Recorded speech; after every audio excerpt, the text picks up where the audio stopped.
Tabiatıyla toplumun rahatlaması, serbestçe düşüncelerini ifade ediyor olması PKK'nın silahlı baskılarından dolayı sindirilmişlik duygusunu ortadan kaldırdı. Bu da PKK'nın gücünü ciddi anlamda zaafa uğrattı.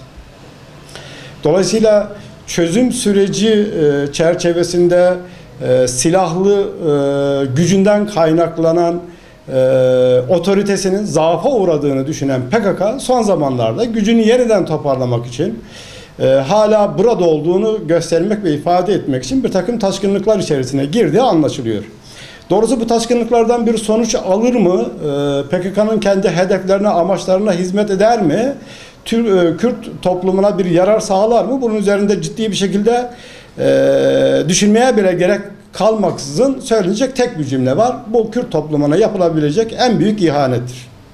Zira çözüm sürecini %100 destekleyen bir toplum var. %100 destek veren Kürt topluma rağmen Kürt halkı adına mücadele verdiğini söyleyen PKK'nın takındığı bir tutum ve tavır var. Bunun ortadan kaldırılması lazım. PKK'nın silahlı eylemlerinin, yol kesmelerinin, adam kaçırmalarının ya da bir takım cinayetlere teşebbüs etmelerinin önünün her halükarda kesilmesi lazım. Tabiatıyla bu güvenlik sorunudur öncelikle. Ama şunu ifade etmek lazım. Barış sürecinde memnuniyet duyan, çözüm sürecinde memnuniyet duyan Kürt halkının geleceğini kurtarmak adına bölgede var olan tüm taraflar ellerinden gelen gayreti göstermek mecburiyetindedirler diye düşünüyoruz.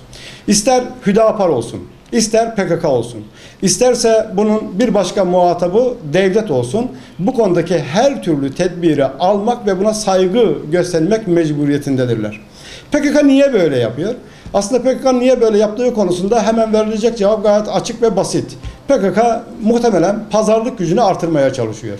PKK'nın yapacağı her taşkınlık sadece hükümet politikalarına zarar vermekle kalmıyor. Kürt toplumunu rahatsız ediyor. Kürt toplumunun geleceğini ortadan kaldırıyor. Yeniden çatışma süreci riskini artırıyor. Toplum böyle bir riskle karşılaşmak istemiyor.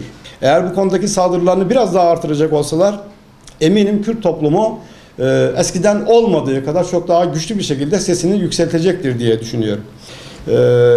Hüdapar Dicle ilçe başkanının kaçırılması da Darkeçit'te Hüdapar'a yakın bir vatandaşımızın öldürülmesi de bu amaca yönelik diye düşünüyorum. Yani PKK her an bir çatışma ortamını başlatabileceği tehdidiyle birilerine bir mesaj vermeye çalışıyor.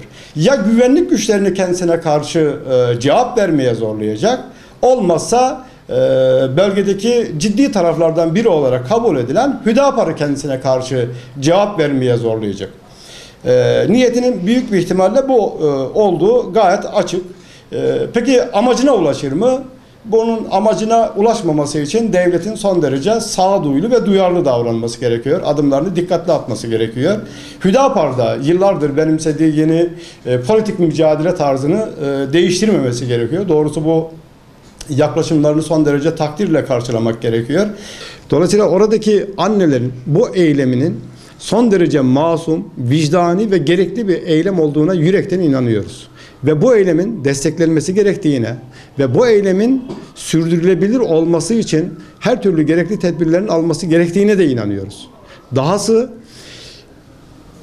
gayet masumane bir taleple, haklı bir taleple çocuğumu istiyorum diyen o annelere karşı oradaki çevrelerin takındığı olumsuz tutumu da doğrusu asla tasvip etmiyoruz. Sivil toplum kuruluşlarına bu konuda ciddi bir görev düştüğü kanaatindeyiz. Bu annelerin yanında yer almalılar. Onların yanında vicdanlarının sesine ortak olduklarını göstermek zorundalar. Ve her şeyden evvel de hükümet böylesine masum ve vicdani bir eylemin varlığının bastırılmasına izin vermemeli diye düşünüyoruz. O eylemin özgürce yapılabilmesi için gerekli tedbirleri almak durumundadır diye düşünüyoruz.